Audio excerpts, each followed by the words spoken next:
பார்க்கடலில் இருந்து வந்த அமிர்தத்தை அசுரர்கள் பறித்துச் சென்ற போது உலகை காக்க கடவுள் எடுத்த ஒரு அவதாரம் பற்றி உங்களுக்கு தெரியுமா?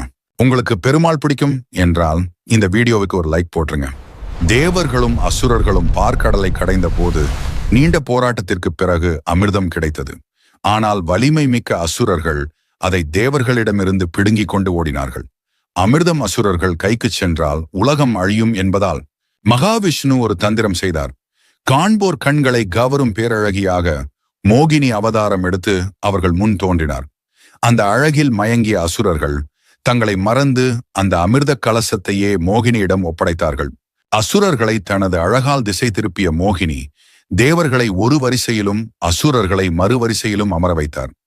அசுரர்கள் மயக்கத்தில் இருக்க தேவர்களுக்கு மட்டும் அமிர்தத்தை பகிர்ந்து கொடுத்து அவர்களை அழியா வரம் பெறச் செய்தார்.